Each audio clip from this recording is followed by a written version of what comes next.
یہودی کے کتاب میں ہے.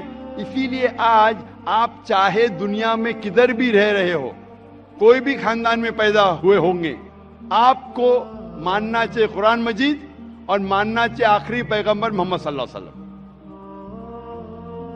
آپ ask one more question. جی ہاں بہن, مطلب اسلامزم میں ری بورن ہونا یعنی دوسرا جنم تو ہے نہیں, رائٹ؟ تو پھر ہاں قیامت کے وقت اللہ سب کو پھر سے مطلب یہ کریں گے, تو وہ مجھے کنسیپٹ سمجھ میں نہیں آیا. بہن نے پوچھا کہ اسلام میں ری بورن ری برتھ تو نہیں ہوتا, پھر سے آپ دنیا میں پیدا نہیں ہوتے, لیکن آخرت میں پھر سے اٹھایا جب, اس کا کانسیپٹ نہیں سمجھے. آپ اگر پڑھیں گے یہ جو کانسیپٹ ہے ہندو دھرم میں جو ری برتھ کا, یہ کانسیپٹ کچھ کتابوں میں ہے, لیکن اونچی کتاب اگر آپ پڑھیں گے Veda, the cycle of birth and rebirth is called samskara. Sanskrit میں اسے کہتے سمسکارا. یہ ہندو ودوانوں نے, پنڈتوں نے اس کا ذکر کیا, لیکن اس کا ذکر وید میں کہیں نہیں آتا ہے. وید میں کہا گیا ہے پنرجنم. پنرجنم سنا آپ نے بہن, سنا ہے؟ جی ہاں. پنر کی مطلب پھر سے واپس, پنر کا مطلب نیکسٹ, واپس. ٹھیک ہے, مان گیا. پنر مطلب نیکسٹ, اگلا, واپس. جنم مطلب لائف, جنم مطلب زندگی, پھر سے زندگی, واپس زندگی. اس سے اسلام کو کوئی حرج نہیں. اسلام بھی اس میں مانتا ہے. اسلام میں بھی اللہ تعالیٰ فرماتے سورہ بقرہ میں کہ اللہ تعالیٰ نے آپ کو زندگی دی, پھر موت دی, پھر سے زندگی دی.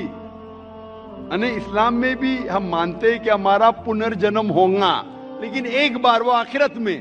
تو پنرجنم اسلام میں بھی لکھا ہے, لیکن سمسکارا نے, جو ہندو ودوان کہتے زندگی پھر موت, پھر زندگی پھر موت, پھر زندگی اور موت, اور اب 7 بار لیں گے جنم انسان جیسا, اس کا ذکر وید میں کہیں بھی نہیں ہے. میں چیلنج کرتا ہوں, یہ پنڈتوں کی وچار تھی, سوچ تھی, یہ ثابت کرنے کے لیے کہ کچھ بچے پیدا ہوتے بیمار, کچھ پیدا ہوتے اچھی صحت کے ساتھ, کچھ بچے پیدا ہوتے اپاہج, کچھ اچھی صحت کے ساتھ, کچھ امیر کچھ غریب. تو خدا بھگوان انجسٹ نہیں ہو سکتا. بھگوان ہمیشہ جسٹ ہے. ان کو یہ نہیں سمجھ میں آتا تھا بچہ کیسا اپاہج پیدا ہوا, بچہ غریب کیسا پیدا ہوا. تو ان نے اپنی سوچ سے سوچنے لگے کہ بھگوان تو غلطی نہیں کر سکتا, اسی لیے یہ بچے نے پہلے جنم میں غلطی کیا ہے گا, اس لیے اب یہ اپاہج پیدا ہوا. پہلے جنم میں کچھ غلطی کیا ہے, اس لیے غریب پیدا ہوا. پہلے جنم میں اچھا کیا تو امیر پیدا ہوا. یہ ان کی سوچ ہے, یہ آپ کے وید میں نہیں لکھا ہے. اسلام میں قرآن مجید میں اللہ تعالیٰ فرماتے کہ بچے آپ کے لیے امتحان ہیں. تو بچے جب اپاہج پیدا ہوتے ہیں تو یہ نہیں کہ وہ جنت میں نہیں جا سکتے. ہر بچہ معصوم ہے.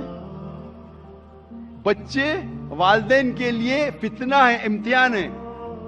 تو ہو سکتا ہے کہ کنجنائٹل ہارٹ ڈیفیکٹ ہو کے بچہ پیدا ہوتا ہے, اس کو دل کی بیماری ہے. دل کی بیماری ہونا مطلب یہ نہیں کہ بچہ جہنم میں جائے گا, لیکن والدین کے لیے ایک فتنہ ہے, ٹیسٹ ہے کہ بچے اگر بیمار پیدا ہوتے ہیں پھر بھی والدین اللہ پہ بھروسہ کرتے ہیں کیا نہیں.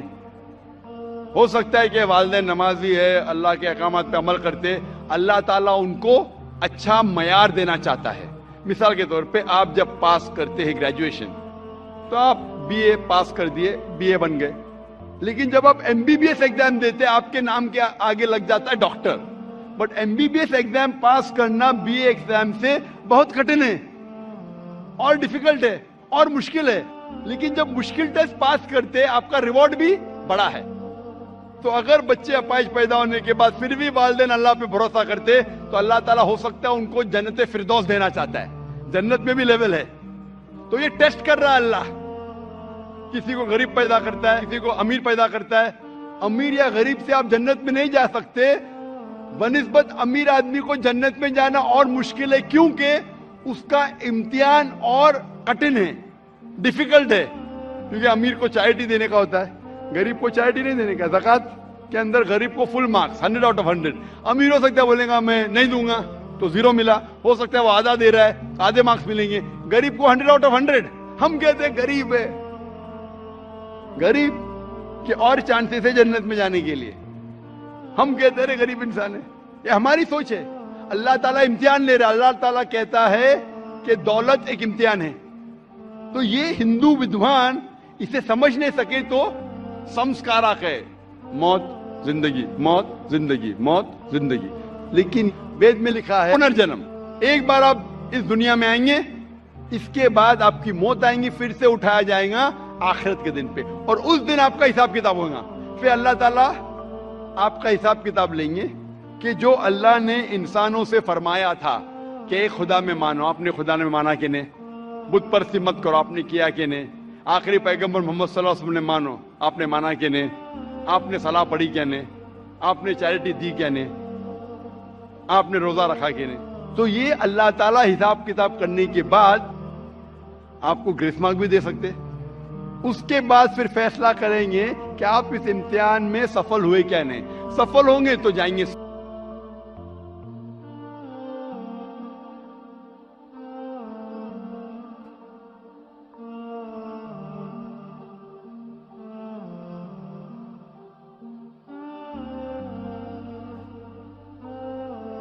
لا إله إلا الله